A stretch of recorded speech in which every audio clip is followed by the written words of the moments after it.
Hello, everyone. We have a small group, but we're so happy to have each of you here. My name is Penny Wright. Most of you I know, a few I don't. So usually once a month or once every couple of months we have a cook or a chef or a home cook or someone talking about food. Occasionally we veer off and have programs about cheese, or we did coffee years ago with your friends at Hampton Coffee. But I don't leave town often, but if I'm driving through Bridgehampton, I always make a stop at Java Nation, which used to be in Sag Harbor, as you know probably, and now it's right near the train station in Bridgehampton, and it just is the best coffee I've ever had. So every time I go, I buy some I stock up a little bit, and I decided to ask the proprietor and owner, Andrew Bedini, if he would come here, and he very kindly said yes. So we're delighted to have you here today. And okay, that's a snow school warning. Oh. 11:30, that's what's coming Okay. on the phones. all right, so I was looking over the file a couple of days ago, and I noticed his email address is Andres, not Andrew. So we had a little chat this morning, and I learned a few things that I will share with you about Andrew, who is also Andres, born Andres, in Peru. He was born to his father was from Argentina. His mom was American, but his father had a job in Peru working for OAS, Organization of American States. So he lived in Peru for 10 years, the first 10 years of his life, and then his family moved to, actually his father was the director, he was, let's see, the director of urban and rural development while he was working for OAS. They moved to Bethesda, Maryland, where he spent the rest of his growing up years, but still has many relatives in Argentina, which is where his family was from. All four of his great-grandparents emigrated in the same year from Italy, did not know each other. 4 out of 8. I'm sorry, 4 out of 8. Of course, you would have 8, wouldn't you? In 1913. That's so interesting. So, Bedini, Italian, and by way of, Italy and Peru. After school, Andrew moved to San Francisco in 1990 and just fell in love with coffee there. His wife, because he had married by then, was going to law school, so he learned more about coffee, even though at the time he was working for British Telecom in Silicon Valley. But the two of them decided to move to Sag Harbor, where his wife's parents had roots. And so in 1994 they moved to Sag Harbor, or 1993 they moved to Sag Harbor, and in 1994 they opened Java Nation, which I assume some of you were aware of. Was a little sort of alleyway off of Main Street, and I think it was 7 years ago, they lost their lease, moved to Bridgehampton, where they're in an even better location because it's easy to park. All you do is drive to the train station, look for their little place. You kind of got to know where you're going, and you'll get the best coffee ever. Anyway, Andrew, thank you for being here. Please welcome Andrew Bedini. Thank you very much. Applause. I think originally we were going to call this, I think so. Put it up a little closer. We're going to call this, I think Penny called it great coffees and how to brew them. But we don't have the machine, the hot water, so I decided just a quick history of coffee, what it is, where it comes from. So that's what we're going to talk about. And we also have, in 10 minutes we'll do a little sampling. First we'll find out where the coffee comes from. Well, I think the first thing, people are confused about coffee, they think it's a bean, like it's grown underground, and it comes out of the ground like this. I've had a lot of people come up to, it comes from the ground, it's a bean, right? Well, it's not a bean, it's coffee's a fruit. It's a tropical fruit, which means it's grown only in the tropics. It cannot grow outside this line. Everybody knows the tropic of Cancer, tropic of Capricorn, it's a very thin line. 23.5 degrees up, 23.5 degrees down, those are the tropics. And that's why the Earth is tilted at 23.5 degrees. That's why we have seasons, but you guys know about that. So anyway, coffee will only grow in those tropics, between this thin band. If you look at the globe, most of that thin band's over water, right? There's very little amount of land can be used for coffee. Now, why does coffee not want to grow outside the tropics? Well, it has no genetic diversity. Coffee was discovered in Ethiopia about 1,000 years ago, so man has only had it for 1,000 years. Coffee has caffeine, and that's kind of a way of getting animals and people to not eat it. If you're an animal, you're going to eat this fruit, and it's bitter because of caffeine, so you're not going to eat it again. So that's kind of the way the plant has survived for millions of years. In the Ethiopian tropical rainforest. It's a very special place, and that coffee wants to live there, or places similar to that. So it has to be in the tropics, and it has to be in the highlands, tropical rainforest and highlands. So it's a very thin band, not a lot of land can grow coffee because of that lack of genetic diversity. Another misnomer, people think for many years coffee came from Arabia. In fact, we call it Arabica coffee. I think you've probably heard the term, Arabica coffee. There was a Swedish botanist, I think his name's Linnaeus, and he's responsible for naming every flora and fauna that we knew in the 1700s and gave it a Latin name. And usually that name is where it comes from and a little description of that plant or animal or species. So even he was confused by the origin of coffee because he called it Caffea arabica. Well, the cafe is interesting because everybody called it coffee for many years. It's an Ethiopian word. But he thought coffee, like everybody else in the world, thought coffee came from Yemen. So he named it Caffea arabica. Incorrect. He should have called it Caffea Ethiopia, to be honest. But even he didn't know why, because for 500 years, Arab traders would show up in Ethiopia and say, give me the coffee, we'll give you whatever, and they would sell it as their own. The Arab Empire had a monopoly on coffee, and they started growing in Yemen. So Yemen was the second location for coffee. And they would kind of stick in the Ethiopian in there and call it Yemenese, or just sell straight up Ethiopian coffee. And they had a monopoly, so you get to pay whatever Arab traders decided to charge. You could not sell outside the Arab Empire. If you did, you'd have to pay a high tax. So coffee became very, very expensive, and it was actually not discovered in Europe until 1642 at the Battle of Vienna. The Ottoman Turks invaded Vienna, and after they got thrown out of Vienna, they left behind some of these little pebbles. And I don't know if it was the Habsburgs back then, or the ruling family of Vienna was going to throw all this out. And there was a Polish Arabist, an Arab expert of Polish descent. He said, no, what are you doing? You can't do this stuff. It's golden. You can't throw this out. These are just pebbles. Like, no, I'll take it. The guy took the whole supply and opened the very first coffee shop in Europe called Blue Bottle. That's where Blue Bottle got its name. Blue Bottle is right now they're kind of a famous coffee roaster. They just sold out to a big Nestle or whatever. So that's the Europeans. We don't have this. I mean, most of us are European descent. We don't have this until 1642, very recent. But it's still very expensive. You got to buy it from Arab traders. So, and it's traded mostly in Amsterdam at this point. Very expensive commodity. I mean, it must have cost about $10 a pound. This stuff was really expensive. So, someone very clever, the Dutch, I believe, from Amsterdam, said, we got to grow our own stuff. We can't keep buying from Yemen. It's too expensive. So they go to a little island called Java. That's where we get the name Java Nation from. Java means a cup of coffee, right, in slang. So it comes from that because it was the third place for coffee. So once the Europeans got into the game, it's game over, the coffee blew up, they went to Java, did really well. It's about 1699. The production, worldwide production just rises, and eventually the monopoly is broken. So coffee is traded freely from about 1700s till today. For American history, we were buying coffee when we were still colonies, and I used to work at the customs house in Sag Harbor, just for fun. And one of the first things you see when you walk into the customs house in Sag Harbor, there's like a big little poster of the first act of Congress.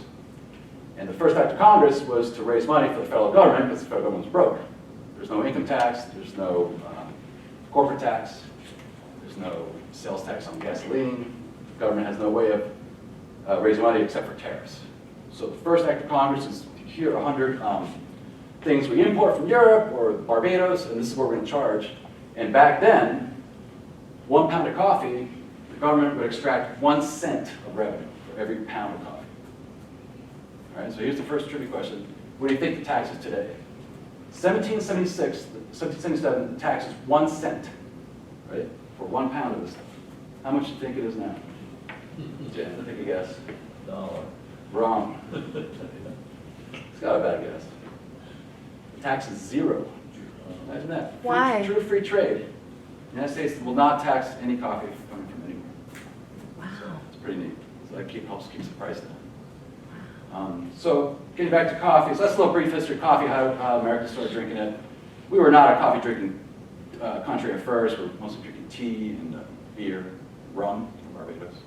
But we eventually became a coffee country. Somewhere around World War II, we really became #1 consumer. We're by far the biggest consumer in the world.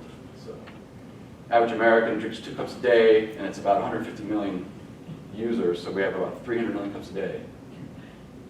We have to come up with this collective producers of coffee. So I'm just going to go into how coffee is grown and processed. Coffee is a beautiful tree, as you can see by this photograph. It's a tropical fruit, like I mentioned. It starts out as a seedling, and by age 5, it begins to bear fruit. One tree, which is kept about arm length, and it's trimmed so that we can pick it.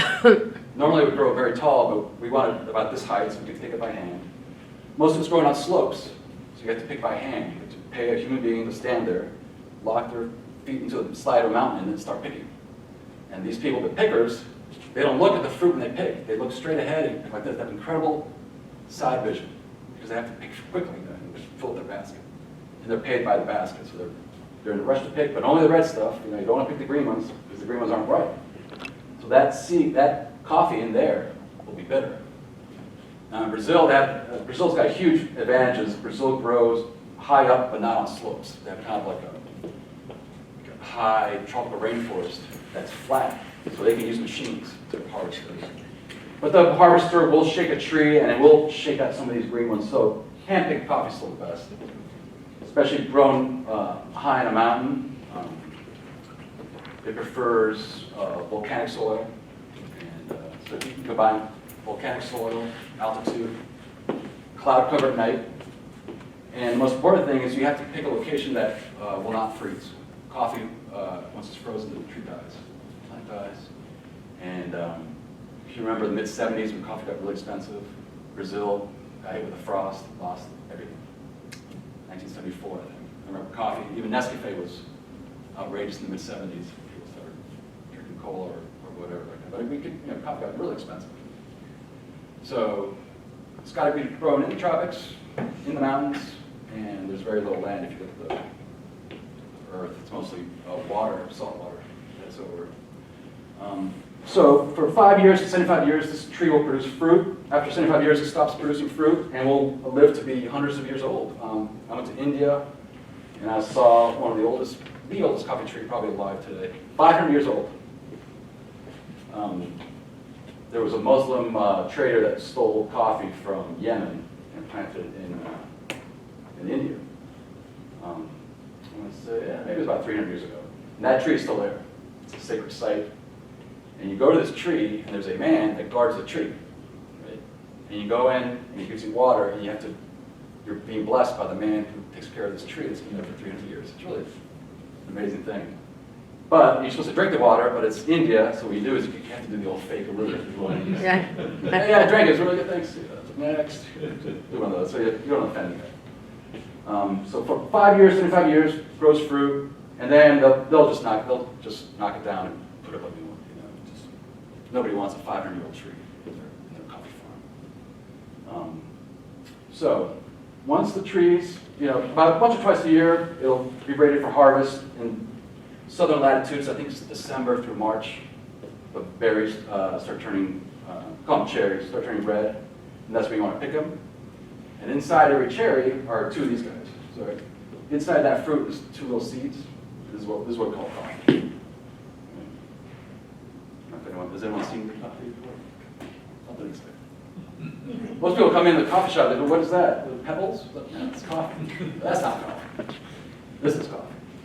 After you cook it, though, you apply heat. And you can do a light roast. This is a light roast I did last night. This is a dark roast. Only 30-second difference, but it'll be about a 30-degree difference. This coffee was dropped, when the probe touches this at 435, I dropped this one. And this one was dropped at 460. What do you mean dropped? Well, I could get it out of the roaster. So Oh. the roaster's cooking the beans. It absorbs heat. You apply heat. It absorbs heat, absorbs heat, absorbs heat. And you're like, well, when's it going to warm up? And after a while, it starts heating up. So why is it getting so hot?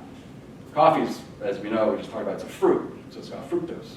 And sugar melts at 390, 400 degrees. So coffee, you have to at least heat up to 400 degrees. Right? Otherwise, it would be bitter and the sugar will not be caramelized.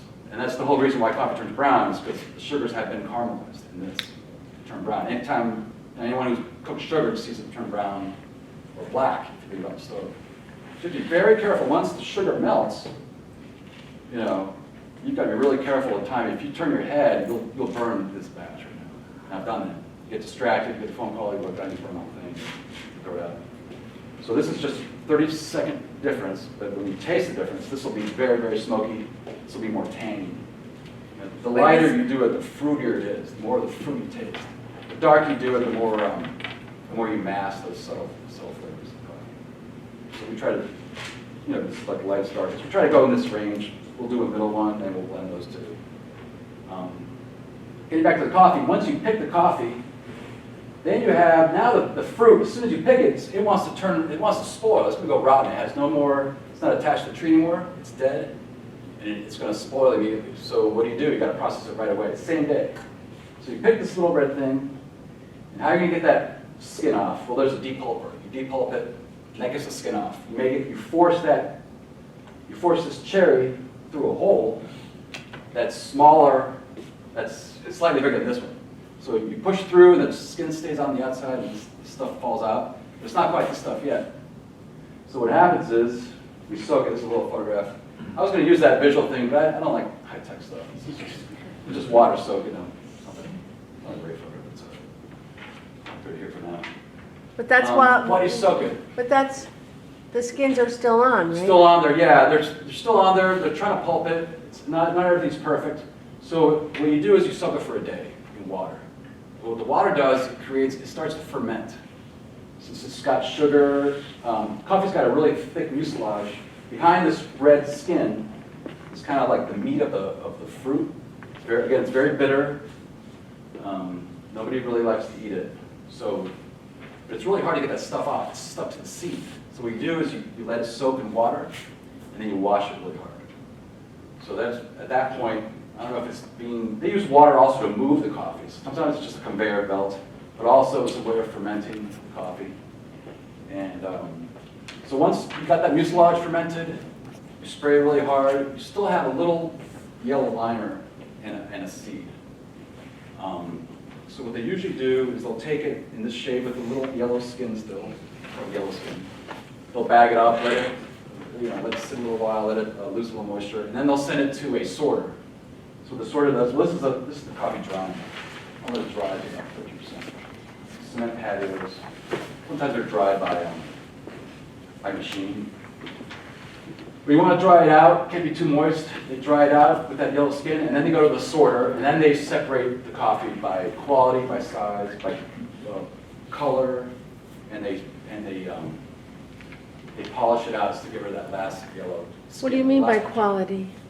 Well, some of these coffees, for example, there might be a bug that took a bite out of it. Oh, okay. So the sorter will get rid of that one. Also, you get mutations. Sometimes you get a pea berry. 10% of all coffees are pea berries, where the seeds have fused into one seed. You get a little round. Remember Tanzania pea berry was big for a while. You get one little round seed. Also, you might get a little chunk of cement in the patio. And sometimes you get sticks, you get twigs, you get bugs. It's really hard, like June bug type of animals. And then it's bagged, and then it's shipped, and then it's sold to a roaster. Any questions so far about coffee? Or? What's more important, where it comes from as far as quality, or how it's roasted? Yeah, that's a great question. It starts with where it comes from. How good a job the farmer did. If I don't have good coffee, I cannot roast good coffee. no way. It's got to start with good breed. Like I said, volcanic soil, altitude, growing methods, processing methods. This is what the method I just showed was a wet process method, where they use water to get the seed out. There are other places that do not have a lot of water. They use a dry method. I don't really like it. It tastes whiny. What happens is they'll let that red skin ferment a little bit and stick to the seed, and then they just put it through a pulper with no water. You still get a lot of that fermentation. It tastes like wine. A lot of coffee from Yemen, things like that. It's called a dry process. A lot of coffee from Brazil, also a dry process. It uses less water, but it's I don't think it's good. It's kind of very earthy and very winey. As opposed to, this coffee's washed. It's very clean and chocolatey and fruity, which I love. So yeah, absolutely. I mean, in fact, we discovered another species of coffee called Robusta that we use for canned coffee. It's a lot cheaper. It'll grow at sea level, and it'll grow without a lot of water. And you can do anything. You can apply pesticides to it and fungicides, and it doesn't care.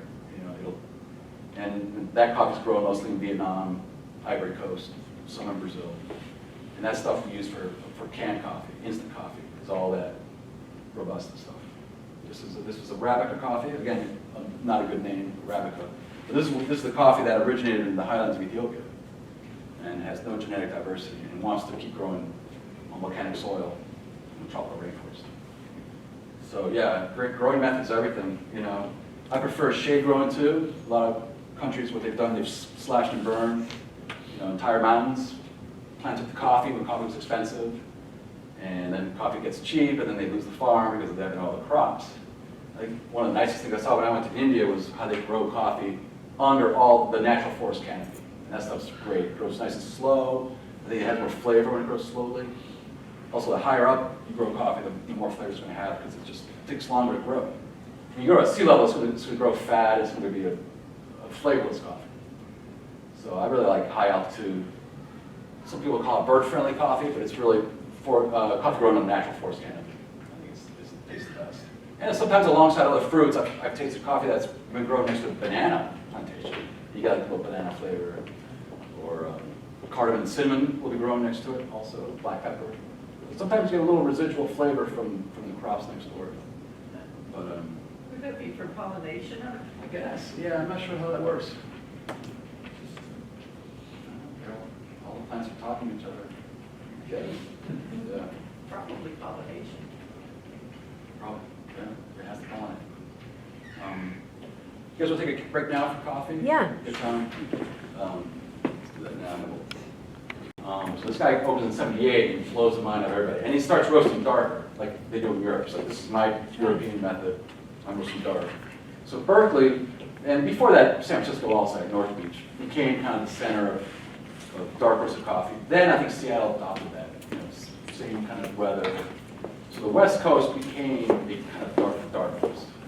Everything was dark roast. I remember, everything was dark. The 80s, the 90s, everything was dark roast. East Coasters seem to prefer a lighter roast, so I started roasting out their blonde roast. But once I started roasting light roast, I was like, oh my god, this is better. Why would anybody dark roast anything? I don't know if it's not the same. I like well done steak, right? But a lot of people say, well, there's no flavor left. Cooked and all that. Same with vegetables. I shouldn't overdo vegetables. Coffee, yeah. Once the coffee turns black, it's done. There's nothing less. So my dark roast, I like to go as dark brown as possible without going black. Is French roast dark roast? French roast equals dark roast, yeah. Now, how dark, no one knows. That's one of the problems with being a roaster is that there's no standardization, right? I remember Viennese roast was a big deal.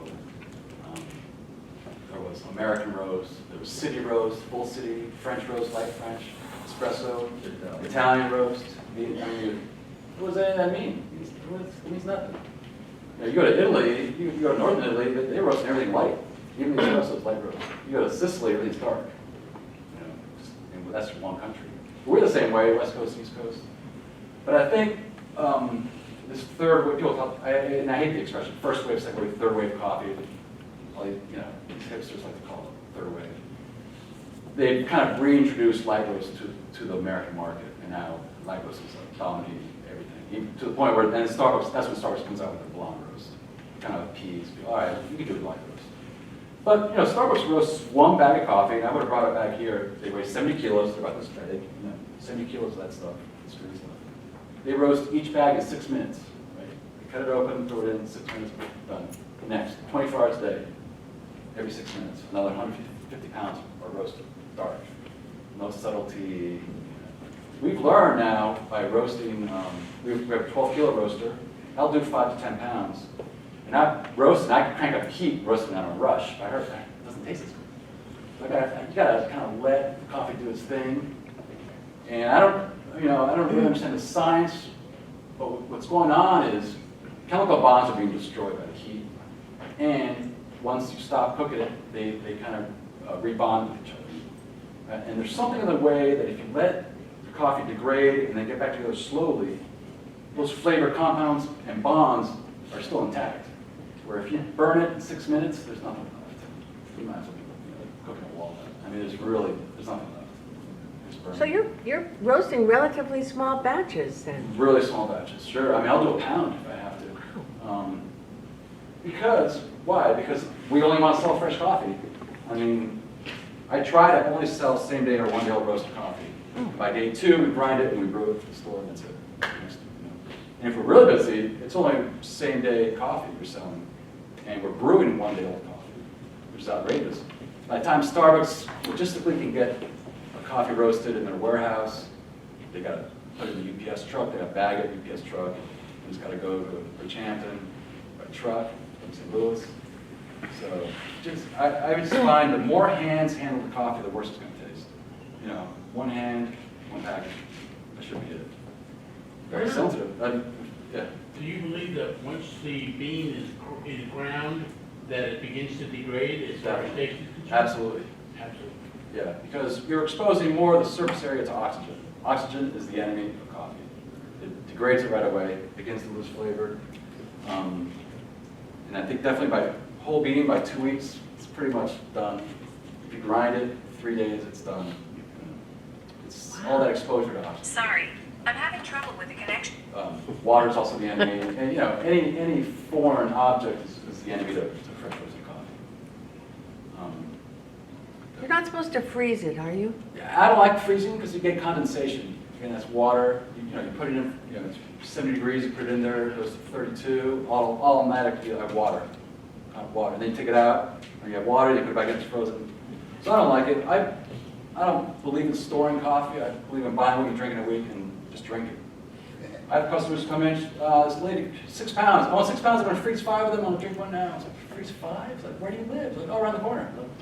Like, you're not coming back? She's like, no, I don't want to run out. I told her, forget it, just buy one, and I'll see you next month. I mean, what do you do? So we should be buying I guess you don't call them beans, but buying, Sure, buy And one, then- drink in a week. and You know, then- if you live, and then and grind them at home. grinding it at home. Right before you brew it. Yeah. Wow. The method we used, I mean, the ratio, we use 4 ounces of water for 1 heaping tablespoon.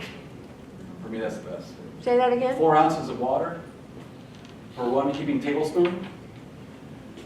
The debate in the industry has always been, is it 3 ounces of water or 4 ounces of water? Starbucks uses 3 ounces of water. So one good thing about Starbucks is they make a really strong cup of coffee. Right? Now there's some delis that will use 8 ounces of water for 1 tablespoon. I found 4 of it. That's really weak. And what happens is maybe the first part of the coffee tastes good, but now you're dumping more hot water into coffee that's already spent. So that's how you get bitter coffee. So you're mixing a good pot with a bad pot, and the whole thing's bitter. Yeah, it just doesn't make any sense. But I think, between 3 ounces and 4 ounces is ideal. Depends on your taste. So I think we did about 3.5 ounces. So what do you do at the end of the day with the leftover coffee? You throw it out. You Yeah. throw it out. Can the coffee leftover be used as fertilizer? Yeah, definitely. The liquid. Well, all the grinds we save and we give them to farms in the area for fertilizer. People come by and they'll pick up a bucket. The liquid, I think you could pour liquid, I guess. I don't have any flowers at the store. So you don't use it for iced coffee? Rather not. I mean, because I know some places, and we have done this, we've taken a pitcher, pour it, stick it in the refrigerator, and then tomorrow it's iced coffee. It's already 12 hours old. So I'd rather make a pot of iced coffee in the morning and let it sit, let it get down to room temperature, and then pour it over a cup of ice. So I prefer. I don't like any of that cold brew stuff. We tried it, I don't like any of it. We tried cold brew, it's horrible. I prefer just making a strong pot of coffee, let it cool down its own, and then drink it right away. But I don't want to sell 12-year-old or 12-hour-old coffee. It's bitter. It's exposed to oxygen. But we're very good at knowing what time of day, and the machine has a half pot. We don't have to make a full gallon half, and 3/4 gallon by 5 o'clock. So we don't have a lot of waste. There's no tremendous waste. Can you go ahead? Are you on our list? How about compacting it Are you before on the you list? brew it? How? Depends. I don't do that for brewing, for regular drip method. Now I do for espresso. I love espresso too. We have an espresso machine there. For espresso, you have to tamp it. Because espresso does not use gravity to make coffee. This is just gravity. You let gravity do the thing. Comes out in 4.5 minutes. That's a lot of dwell time. So the water and the coffee are dancing for 4.5 minutes when you make a big pot. Espresso actually has less caffeine because there's less contact time with the water. 25 seconds. That's why it's called espresso. So a one shot will have less than a drip because it's very quick contact time. Although there is more exposed coffee in espresso because it's ground finer. But for espresso, that's why you tamp it. Because you want to make it, you're using pressurized water to go through that little tank of coffee. You don't want the water to slip through. You want to make it hard for the water to get through the grinds. That's why we tamp it evenly. Let the water come out for 20 seconds. For a 1 ounce shot or 1.5 ounce. The quality of the water is Everything. What? You're drinking, as now, we call it coffee, but you're really drinking a hot cup of water. Think about it.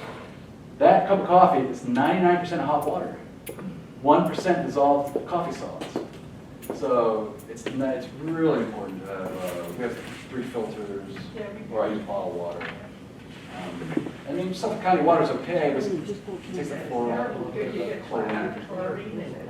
and definitely Scoot down. yeah, water's everything. The ingredient. Good question. What's your favorite pour over method? Pour over. I don't like a plastic brew basket, but I'll have a ceramic or a copper one. You do Chemex? Yeah, I do Chemex or Melita. It's fine. What about a French press? French press is okay. I don't like, it gets a little sooty. I like my coffee filtered. So what do you use? I use pour over at home. I have a ceramic brew basket, brown paper filter.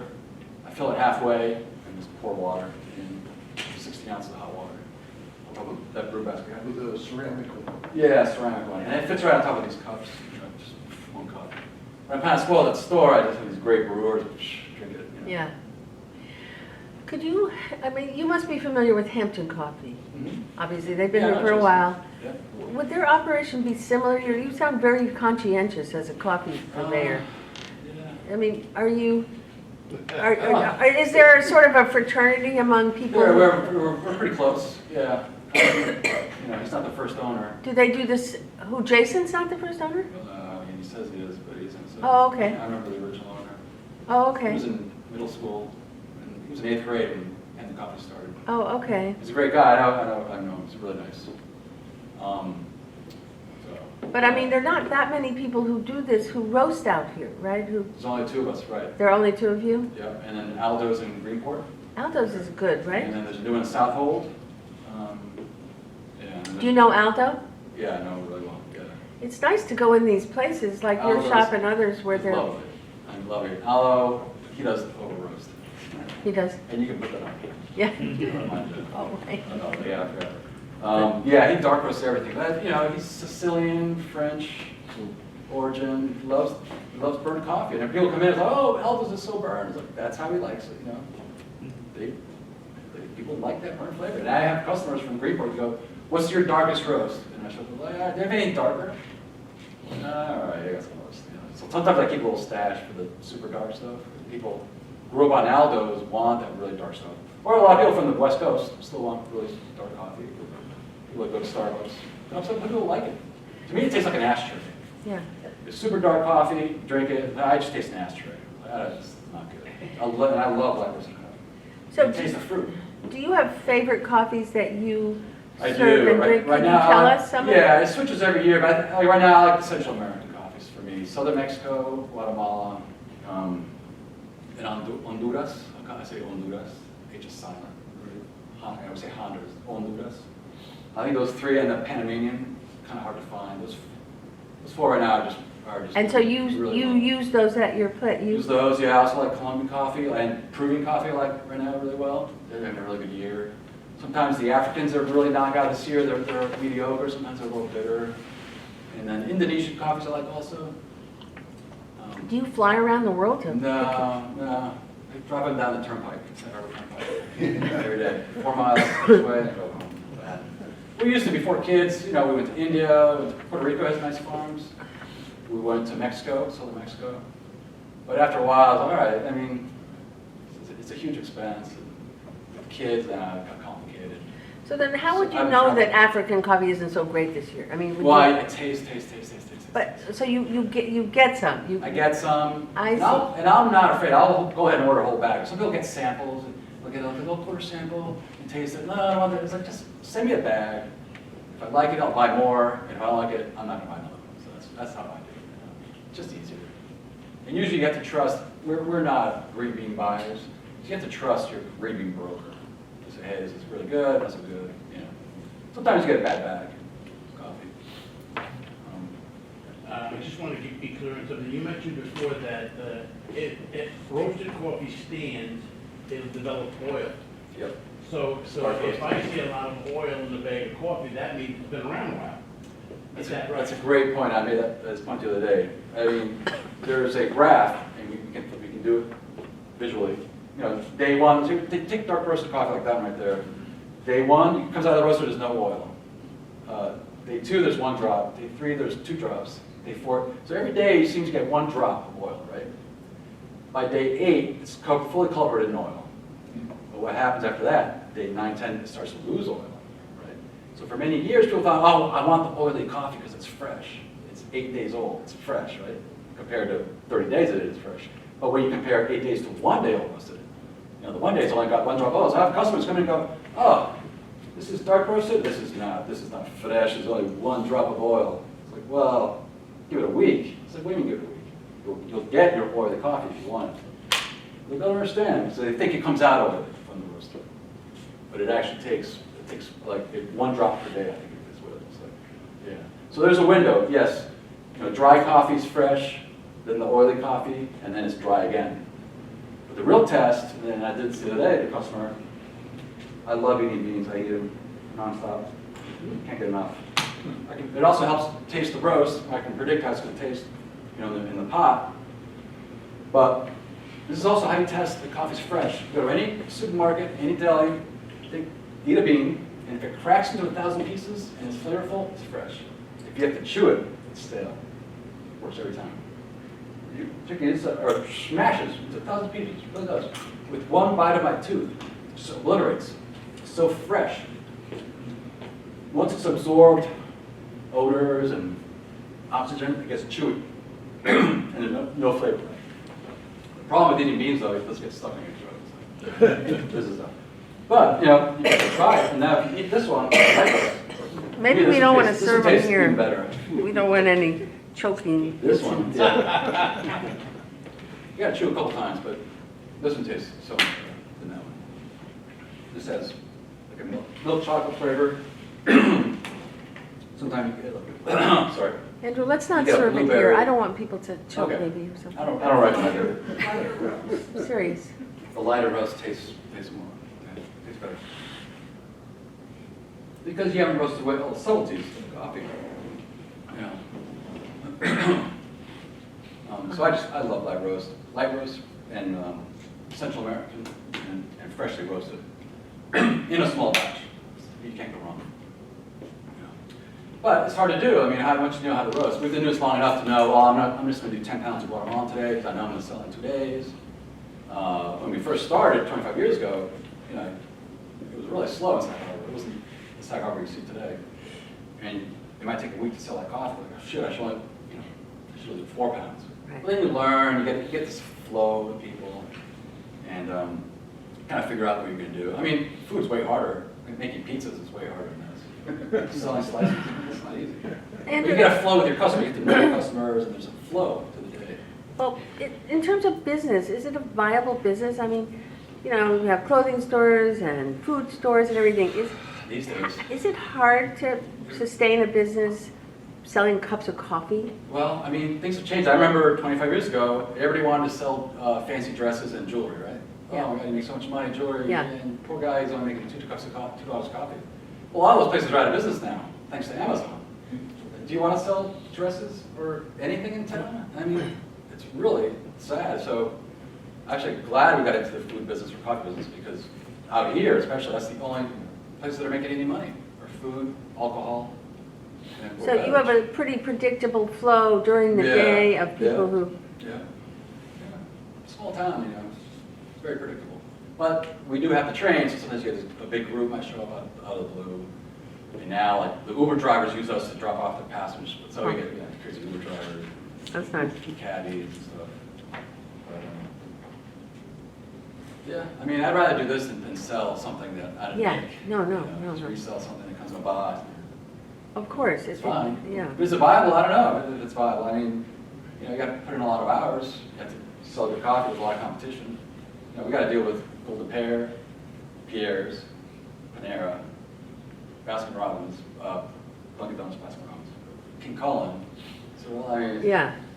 Mickey B's in a town of 1,700 people. Do people just have to discover you? Actually, I'm curious in this room how many people have gone to their coffee place. So a bunch haven't. So maybe now they will. Yeah. I hope. It's worth it. Yeah, thanks. What's the fair price to pay for a pound? Well, you don't buy a pound anymore, so usually 11 ounces. I know. We sell full pounds, 16-ounce pounds. So I make it a point. I don't know when the pound got so small. 12 ounces, 11 and a half ounces, 11 ounces. Yeah, we sell a full pound for $12 in the store. It's not a fancy store, so we pass on the savings to the customer by not, by not having carpets. It's a cement floor. Yeah, I think you have the cheapest cappuccino anywhere that I've ever seen. $4 for a large? Don't tell them that. I'm jumping back. Yeah. Like I said, it's a dirt parking lot. A little rough. It's a train. It's not fancy. But you can always park. You can always park. That's why, people, it's too bad you're not on Main Street. Like, Yeah. why do I be on Main Street? No. There's no parking. And No the one wants rents to are stop. Everyone just drives through and pretends as quick as possible. Maybe Sag Harbor, but it's still a hassle. The rents are enormous in town. You're better off kind of being the weird guy. I know, you're just one block away, but Yeah. Yeah. And I guess well, with- it's like, oh, no one can watch you. Well, no one walks anywhere. Everyone drives everywhere. You park the car, you walk to your store. Who's walking anywhere? But you have to be with Grover. You have to be next to Grover. next to John Battle. John Battle, Grover, Anthony, the tile guy, and then the Morgan's, Napa Morgan. It's a great strip. But then we got the Hampton tank across the way, and that fella just passed away. It was that Silas. Yeah. Silas died in a horrible car accident, racing his car. I saw him that morning. Yeah. I used to see him every day. He'd drink tea, but I really miss him. And then Hampton Tennis is also across the way. So, So my brother has a construction company, behind us. Wright and Company. Sure. Do they ever come over? Yeah. Some of the guys. There's a couple of young fellows that come in every day. Yeah. But yeah, that's the beauty. Industrial parks are great places for businesses, because especially Monday through Friday. Now, industrial parks kind of die out on the weekends, but then we have the train, so. It's the opposite of Sag Harbor. Sag Harbor now is only busy on weekends and holidays in summer, right? And Bridgehampton's busier during the week, it seems like, Monday through Friday. With the school, we also have 2 schools, Hayground and Bridgehampton. So it's the opposite of Sag Harbor. When we're really busy, Sag Harbor's dead, and Sag Harbor's really busy, we're kind of dead. But it's all right, it's different towns. They're only 4 miles apart, I'm amazed at the difference. And some people, we left Sag Harbor 7 years ago, so people thought we moved to Iowa.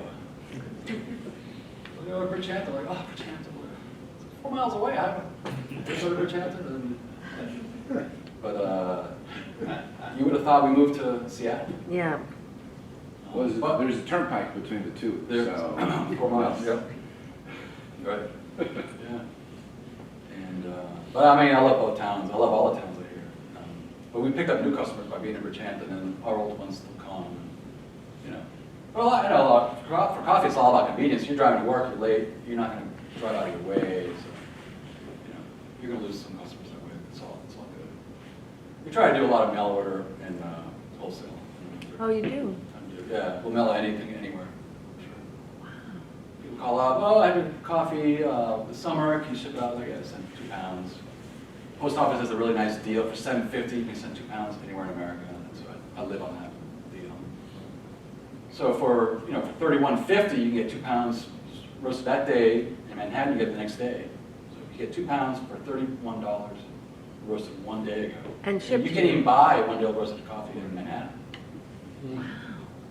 So that's a pretty neat way to compete with roasters in the city. I can get to your office in a day. And there's someone on Wall Street who we ship 8 pounds of coffee to. I'll roast it. I'll get it the next day. One day I'll roast coffee in your office. Pretty good. It's not that exciting. It's just a box of coffee. Does anybody else have more questions? So your advice would be to buy coffee and grind it yourself? Yeah, ideally. Now, if you don't have a grinder and you don't wake up, your housemates in the morning, I can see grinding it, but not too much. Maybe half a pint you can grind it in advance. I would do that. Hand grind or electric? I'm sorry? Hand grind or electric? Yeah, well, either one, as long as it's burr grinder. B-U-R-R, burr grinder. Burr? Burr as opposed to a blade grinder. And blade grinder is one of those spices things that, you press the button and the blade chops it up. But the coffee stays in the hopper. What I like about the burr grinder is a separate hopper. The coffee goes through and it's not reheated. That blade will reheat the coffee. Okay. Wait, I have a question because I've been drinking French press for a long time. Right. So when I come in, I'll say, can you grind it for a French press? Yeah. So if I start doing the other way with a filter, All right. and if I'm grinding it myself, Yeah. how do I know when to stop grinding? Can it be fine? Should it be fine? It's hard. That's the problem with the blade grinder. It's hard to stop. They say 30 seconds.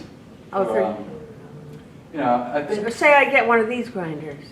Yeah, the burr grinder. Yeah. Yeah, well, you'll set it. You'll only put in the hopper what you're going to use. Yeah. That sitting. Yeah. So you grind it till it's all out, and then. But how do you know what setting to put it on, like fine or coarse? Yeah. Is there I a think little? for French press it's coarse. You can set it for coarse. Yeah, and then in the middle would be auto dry. For pour over, you want it slightly finer. Maybe a couple notches to the right. You probably have to experiment. Every grinder is different. Some have 20 settings. So maybe a couple notches to the right of the middle would be pour over. Right. And the beauty of pour over is you just, I usually like to fill up the basket halfway and then you pour water at 200 degrees, we talked about it. You don't want it boiling, 212. What that does, that extracts some negative flavors of coffee, 212. You do really get a bitter cup of coffee at 212 or at 180 if it's too cold. Because you're not extracting the good part of the coffee, you're extracting the bad part of the coffee. We find at 196 it's ideal. So I set the machine at 196. Okay, so we don't have the temperature thing. No. How far off of boiling then? Well, 212 down to 200, so I would boil it and let it sit. Couple minutes? Couple minutes. Pour it from behind. Oh, right, that cools it quickly.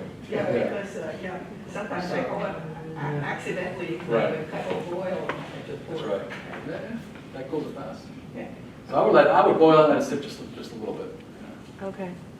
Thermometer, or if you have a thermometer, that'd be ideal. We have a thermometer for our brewers, so it automatically heats up. Tank heats up to 196.